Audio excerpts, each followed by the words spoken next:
Hello viewers, আসসালামু আলাইকুম ওয়া রাহমাতুল্লাহি ওয়া বারাকাতুহু। কেমন আছেন সবাই? তো আপনারা ভালো থাকুন, সুস্থ থাকুন, নিরাপদে থাকুন এই কামনা করে আজকে নতুন ভিডিওটি আমি আরম্ভ করতেছি। তো আজকে যে বিষয় নিয়ে আলোচনা করব সেটা হচ্ছে শত্রুকে কীভাবে পঙ্গু বানিয়ে রাখবেন, সারা জীবনের জন্য বিছানায় ফেলে রাখবেন সে বিষয়ে আলোচনা করব। সে পঙ্গু হয়ে যাবে, সম্পূর্ণরূপে পঙ্গু হয়ে যাবে, কোনোভাবে চলাফেরা করতে পারবে না, সম্পূর্ণরূপে বিছানায় পড়ে থাকবে। ওকে হাজার ডাক্তার, হাজার কবিরাজ যদি দেখায় তারপরও সে সুস্থ হতে পারবে না, তাকে কেউ সুস্থ করতে পারবে না। তো এটা কিন্তু পরীক্ষিত তদবির, হাজার হাজার মানুষ এই তদবিরের উপরে কাজ করে সফলতা অর্জন করেছেন, যার কারণে সেই তদবিরটা আপনাদের মাঝে উপস্থাপিত করতেছি। তো এটা খুবই সহজেই একটি তদবির, আপনারা দেখতে পাচ্ছেন নকশাটা। এই নকশাটা যে কেউ অঙ্কন করতে পারবে, তবে আর বৈশিষ্ট্যটা আছে, সেই নিয়ম আছে, নিয়ম নীতি সব কিছু মেনে যখন কাজ করবেন তখনই কাজটি সম্পূর্ণ হবে। আর যখন একটু 19-20 করবেন, ভুল করবেন, তখন কিন্তু কাজটা হবে না, উল্টা আপনার ক্ষতি হওয়ার সম্ভাবনা রয়ে যায়। অতএব পুরো ভিডিও দেখবেন, জানবেন, নিয়ম বুঝে সম্পূর্ণ নিয়মটা মাথার মধ্যে গেঁথে নেবেন, মাথার মধ্যে গেঁথে নেবেন, তারপরে কাজে বসবেন, তার আগে কাজ করবেন না। কারণ আপনি যদি একটু 19-20 করেন, হতে পারে আপনার সারা জীবনের কান্না। আপনি শত্রুকে পঙ্গু বানাতে গিয়ে উল্টা আপনার উপরে বান প্রয়োগ হয়ে আপনি নিজে পঙ্গু হয়ে গেলেন, তখন কিন্তু বিপদ হয়ে যাবে। তো এটা কিন্তু সারা জীবনের জন্য, যাকেই করেন না কেন ভেবে চিন্তা করবেন, কারণ এটা আর ভালো হবে না, সারা জীবনের জন্য সে বিছানায় পড়ে থাকবে। আর এই জন্যে বলতেছি, যাকেই বান মারেন না কেন আগে সঠিকভাবে চিন্তা ভাবনা করে নেবেন যে তাকে কি আদেও আপনি সারা জীবনের জন্য পঙ্গু করে রাখবেন। আপনি আগে ভাববেন, কারণ একটা মানুষের জীবন মরণের ব্যাপার। আপনি ভেবে চিন্তে কাজ করবেন, আর যে আদতীয় শত্রু তাকেই ক্ষতি করবেন। যে শত্রু আপনার ক্ষতি করতেছে, দেওয়ালে পিঠ ঠেকে গেছে, তাকে পঙ্গু না বানালে আপনার কিছু করার নাই আর। তো এমন শত্রু কি এই পঙ্গুটা মারবে, পঙ্গুবান মারবেন। তাছাড়া ভালো মানুষকে, পরোজগার ব্যক্তিকে মারতে যাবেন না, তখন আপনার ক্ষতি হওয়ার সম্ভাবনা রয়ে যায়। তো যাই হোক বন্ধুরা, আর বেশি কথা বলবো না। আমার চ্যানেলে নতুন এসে থাকলে অবশ্যই চ্যানেলটি সাবস্ক্রাইব করে পাশে থাকা বেল আইকনে ক্লিক দিয়ে অল নোটিফিকেশন অন করবেন, তাহলে পরবর্তী সব নতুন নতুন ভিডিওগুলো দেখতে পারবেন সবার আগে। তো বন্ধুরা, আমার যতগুলা বানের ভিডিও আছে, তো প্রত্যেকটা বানের নকশার পিছনে কিন্তু জিন থাকে। ওই জিনটা আপনি যখন সঠিক নিয়মে কাজটা সম্পূর্ণ করবেন, আপনি নকশাতে কাজটা করবেন, তে আপনার কাজটা করে দিবে কে? মানে আপনার একটা নকশাতে কাজ করবেন আর সাথে সাথে শত্রুর উপর বান প্রয়োগ হবে, এটা কেমন কথা? মানে বানটা কিভাবে হয়, বিষয়টা তো জানতে হবে নাকি?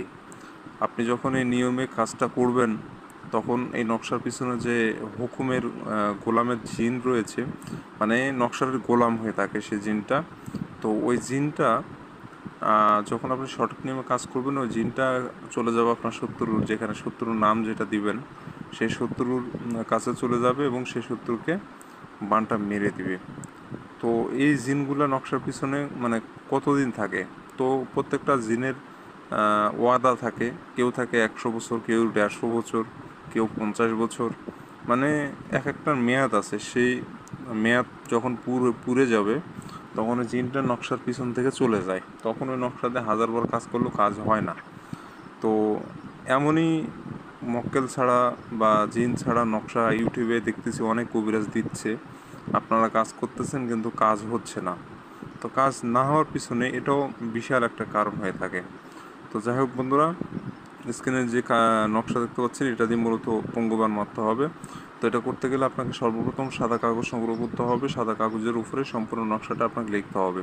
তো এই নকশাটা আপনি অবশ্যই লাল কালি অথবা জাফরান কালি দিয়ে লিখতে পারবেন। নীল কালি অথবা কালো কালি দিয়ে যদি নকশা লেখেন, সেক্ষেত্রে নকশা কাজ করবে না। তো আপনারা লক্ষ্য করে দেখতে পাচ্ছেন নকশার উপরে এখানে এখানে সোজা দাগ দিলেই হবে, এখানে এই যে সিস্টেমটা করা লাগবে না। এখানে একটা বিড়ালের ছবি দেওয়া আছে, আপনি ওই বিড়ালের ছবিটা অঙ্কন করা লাগবে না, আপনি শুধুমাত্র এখানে দাগ দিয়ে শুধু এই নকশাটা অঙ্কন করলেই হবে। আশা করি বুঝতে পেরেছেন। তো এইভাবে আপনি লাল কালিতে সম্পূর্ণ নকশাটা অঙ্কন করবেন, স্কেল নেবেন, একটা স্কেল নিয়ে দাগ টেনে কুশি টেনে সুন্দর করে এই নকশাটা কমপ্লিট করে ফেলবেন আপনি।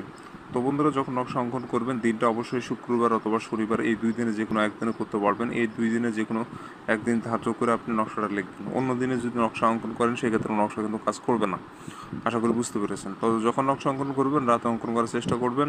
আর যখন নকশা অঙ্কন করবেন, আশেপাশে যেন কেউ না থাকে, নিরিবিলি জায়গা বসে একাই বসে একাকি বসে সম্পূর্ণ নকশা আপনাকে লিখতে হবে, কমপ্লিট করতে হবে।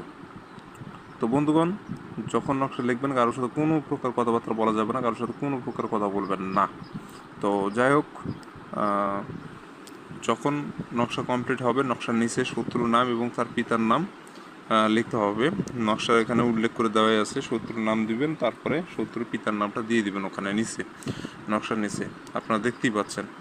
তো প্রথমে দেবেন শত্রুর নাম, তার নিচে শত্রুর পিতার নাম, বা লম্বা করেও লিখতে পারেন আপনার যে কোনো, মানে প্রথমে দেবেন শত্রুর নাম, তার নিচে শত্রুর পিতার নাম। এভাবে যদি না লেখেন তাহলে প্রথমে দেবেন শত্রুর নাম এই পর্যন্ত, এখান থেকে আবার এখানে শত্রুর পিতার নাম। আপনি যেভাবে দেন সেভাবেই হবে, সমস্যা নাই, কিন্তু কি স্পষ্ট নাম দিতে হবে। আর নকশাটাও পরিষ্কারভাবে যেভাবে আছে ঠিক একভাবে অঙ্কন করতে হবে। আর যে কাগজে নকশা লিখবেন কাগজটি পাক পবিত্র যেন হয়, কোনো প্রকার নোংরা আবর্জনা যেন কাগজে না ভরে থাকে, সাদা কাগজের নকশা লিখতে হবে। আর আপনি নিজেও পাক পবিত্র থাকবেন, যে জায়গায় বসে নকশা লিখবেন জায়গাটাও যেন পরিষ্কার থাকে। বিষয়গুলো লক্ষ্য রেখে আপনি নকশা অঙ্কন করে ফেলবেন। তো নকশা অঙ্কন করে ফেললে এই নকশাটা আগুনে পোড়ায় ফেলতে হবে, এটুকুই আপনার মূলত কাজ। তার আগে আর একটা কাজ আছে, বলতে ভুলে গেছিলাম, সেটা হচ্ছে কি যে নকশা কমপ্লিট হয়ে যাওয়ার পর সূরা নাস একবার করে নকশার উপর ফু দিবেন। কুল আউযু বিরাব্বিন নাস মালিকিন নাস ইলাহিন নাস মিন শাররিল ওয়াসওয়াসিল খান্নাস আল্লাযী ইউওয়াসওয়িসু ফি সুদুরিন নাস মিনাল জিন্নাতি ওয়ান নাস।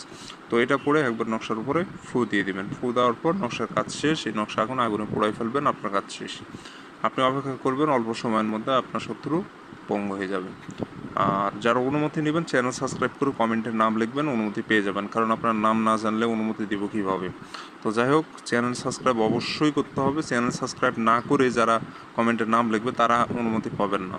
যারা চ্যানেল সাবস্ক্রাইব করবেন, কমেন্টের নাম লিখবেন, শুধুমাত্র তারা অনুমতি পাবেন। আর স্ক্রিনে যে নম্বর, এটা আমার ইমো নম্বর, যে কোনো প্রয়োজনে যোগাযোগ করতে পারবেন। ধন্যবাদ সবাইকে, ভালো থাকবেন, সুস্থ থাকবেন, দেখা হচ্ছে পরবর্তী কোনো এক নতুন ভিডিওতে।